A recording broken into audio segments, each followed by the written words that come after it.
There it is. There is the engine and transmission.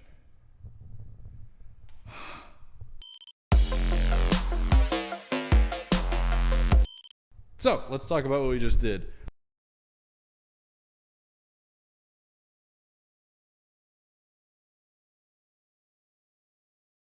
Pow! First things first, undercovers. Then, we're going to remove the air box, and we're going to take out the primary and secondary O2 sensors from each bank.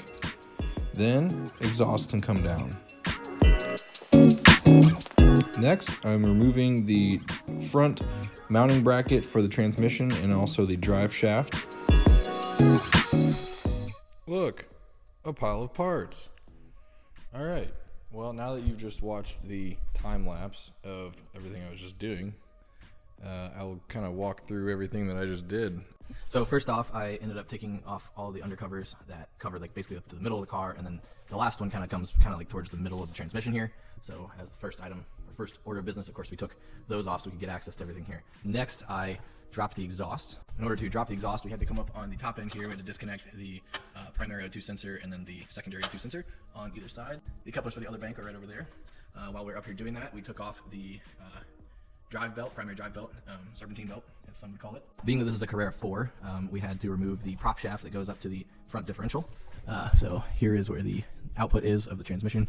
And so we dropped the prop shaft. It is now sitting over there. And then lastly, I just got finished disconnecting the half shafts from transmission. Next, I will quickly, let me move my light here so you can see better. Next up, we will remove the shifter cables, which are these two guys right here. So we need to pry those off of their mounting points, and then they come out of these little brackets. So we'll just take the shifter cables up and out of those.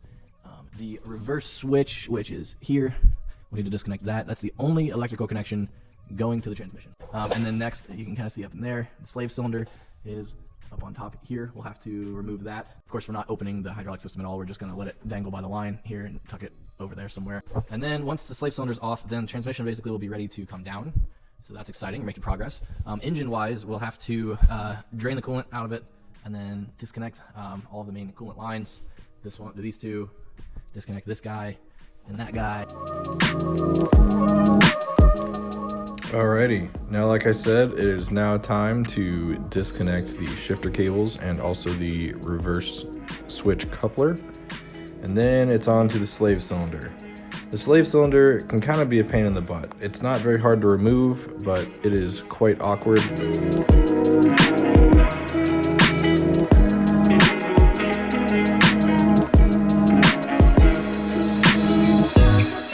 And then it appears right about here that I got it done, and that's the end of day one.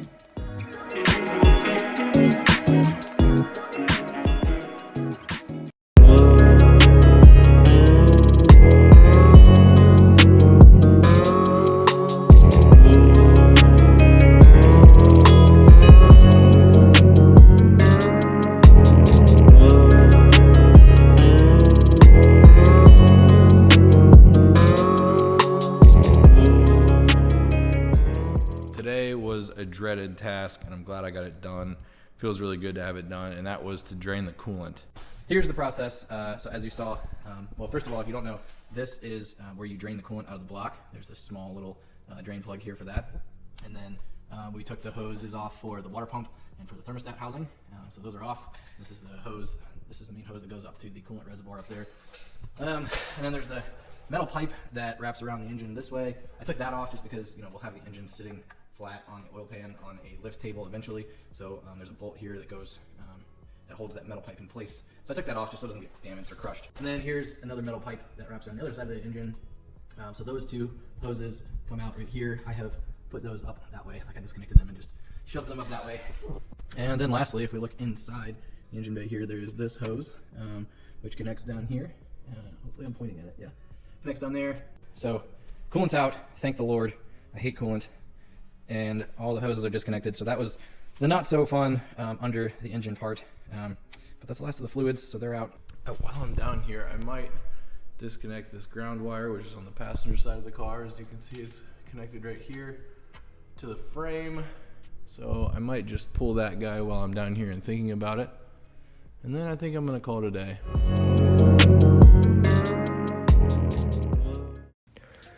Day 3 was all about removing the AC compressor.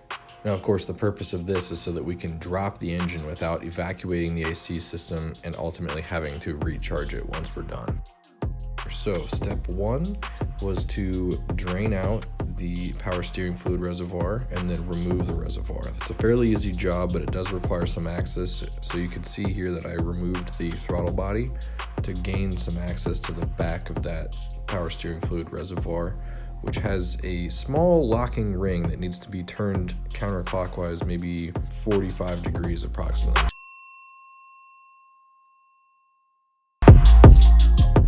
After that, I did end up removing the top part of the intake manifold where the throttle body does go into. This allowed really good access to the back of the AC compressor, which has a bolt back there that is very, very hard to get to. In addition to that, there are 2 fuel lines going into the back of the AC compressor that are used for cooling the fuel. Those 2 need to be disconnected. After those very hard to reach areas in the back, the 2 bolts in the front of the AC compressor are fairly easy to get to, and the AC compressor can slide right out.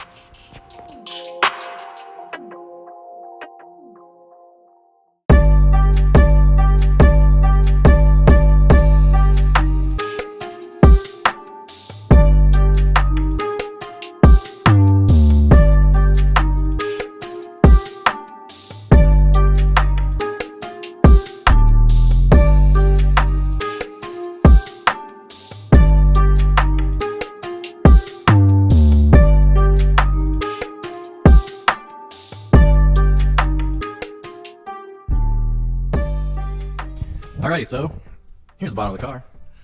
The name of the game today was prepping the bottom side. So we have everything good to go now, completely on the bottom side, unless I forgot something, which I guess that's the way life is. So I started by taking off these 2 cross braces. In order to do that, I had to take off the back trim piece that is right here, like the decorative thing that goes around and kind of angles air towards the back tire. So you have to take that off in order to get access to this bolt here to take this off. There's a nut in the middle which mounts, where does that go? Oh, here. So that you have to loosen that, and then you can pull that down, and then the end of this here mounts to the cross brace, which goes straight across here. You can see the bracket for it there and here. So it mounts to that. So that's the purpose of taking this off, is to get this cross brace off. So now we'll be able to take the engine and transmission down together. So I'll have my hydraulic lift table holding the engine, and then I'll have my transmission jack holding the transmission. And so I'll basically, the plan is to set the car down, lift those up to the bottom of them, and then we'll loosen the mount points for the engine mounts and the transmission mount up there, and then we'll lift the car away from it and hopefully have everything completely loosened. Backing up a little bit though, we took this cross brace out. That was the main point of loosening these, like I said.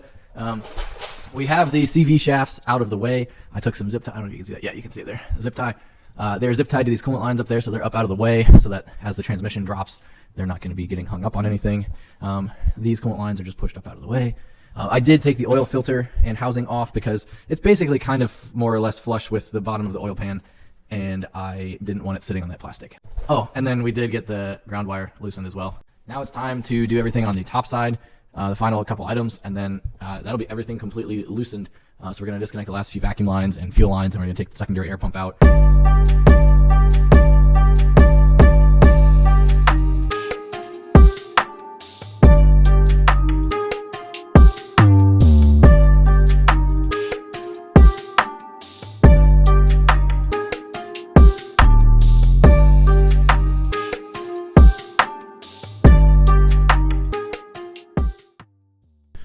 Alrighty, well, good news everyone.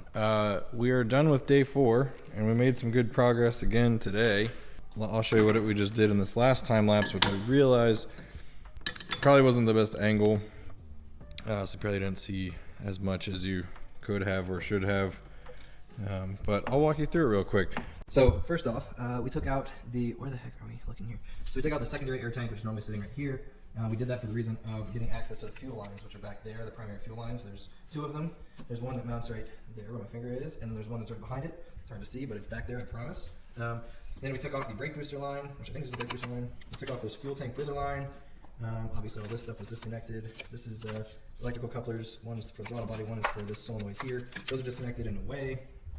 So on the right side of the car, we disconnected the two primary electrical connectors, both of which look freaking identical, so I don't know if they're different from one another, so I labeled them. I don't know. Anyway, and then I cut some zip ties so that all this, hopefully all this stuff will come away with everything that needs to come away. And then let's see. So yeah, that's taken care of. All the stuff on the left side is taken care of. You know, I think I'm gonna have to double check the manual real quick, but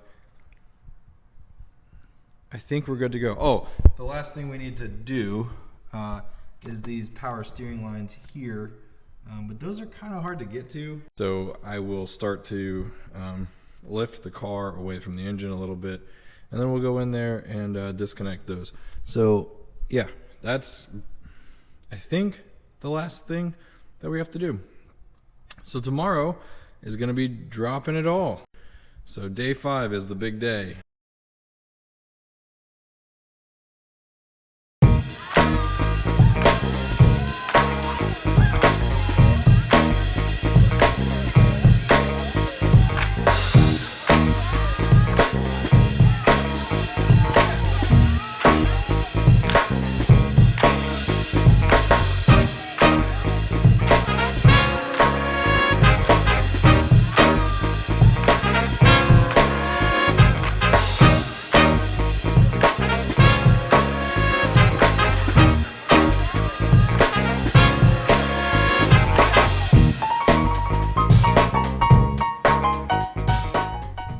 It's out.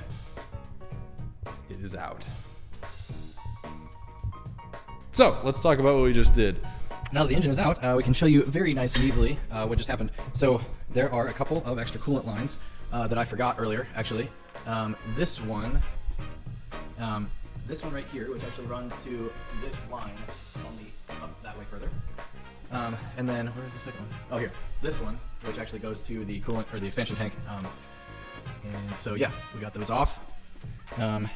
Oh, yeah, and then finally, the lines for the power steering, which are here, which are truly way easier to get to once you have the engine dropped a few inches. It's out. So now I'm just gonna move it to the other side of the shop and then kind of set up a, you know, a working area for this thing. I'm pretty stoked. It's out.